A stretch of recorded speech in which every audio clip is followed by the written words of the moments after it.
Hello. Today I'm going to be showing you how to install a car stereo in your house using an ATX 12-volt computer power supply. You're going to need a car stereo. You could use an aftermarket head unit like this Sony one, or you could use a standard stock one from your car. You'll also need some sort of speakers like these Pioneer ones, some heavy gauge wiring, RCAs, and a amplifier if you plan to run a subwoofer on the setup. You'll also need some basic tools such as a multimeter, scissors, a brass pipe cutter if you plan to use heavy gauge wiring on your amp, some wire strippers, tape, a screwdriver, and you need those pliers. It also helps if you have some extra wiring on hand. You'll also need a standard computer power supply, just like this one. Most importantly, you will need a paper clip.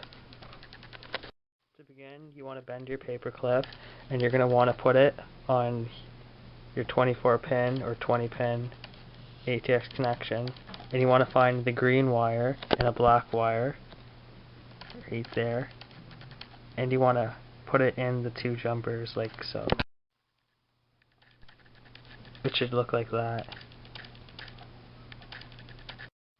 Doing this simulates a power switch like the motherboard provides for the power supply to enable it to turn on and off.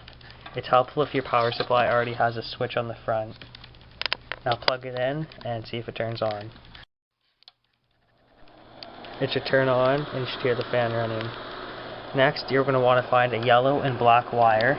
You can find it on anything, and you're going to want to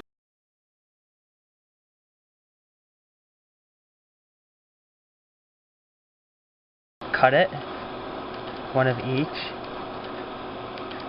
The yellow wire supplies 12 volts and your black wire is ground.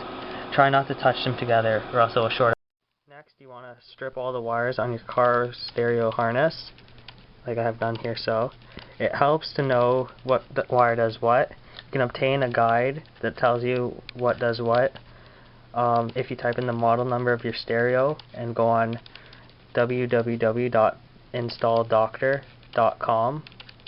You can also use a factory head unit like this. Just put the make and model of the car that it came out of, and it'll tell you exactly what does what. We're going to be tapping into the ignition and the constant 12-volt wire, which is the red and the yellow one. So we put the red and yellow wire together like this, and then make sure you have the black one ready too. We're going to put the red and the yellow wire on the yellow lead on the power supply and the black one on the black one. This should enable the head unit to turn on. It should look something like this. Make sure the wires don't touch each other, it could cause it to short. I recommend using electrical tape or solder and heat shrink. Next, take your speakers and put the positive and negative wires on the appropriate speaker wires. On this Sony wiring harness, the white-black wire is the negative and the white wire is the positive for the left side front, and the gray wires, the black-gray wire with the stripe, is the negative, and just the flat gray one is the positive for the right side front. Connect these to your speakers. Now you could be able to take the harness and plug it into your stereo and hope everything works. Make sure no wires are touching, or else you could fry the circuit. Plug it in.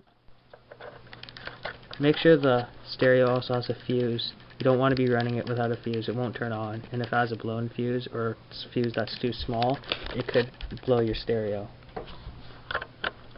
Now that you have everything wired up, you should be able to turn on the power supply. And nothing should spark, and your stereo should turn on. Just like that.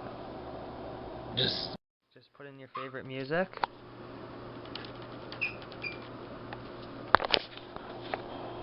This deck has auxiliary, so I'm just playing through my phone. And you can start tuning. Ensure that both speakers work, and double check that none of the wires are touching each other.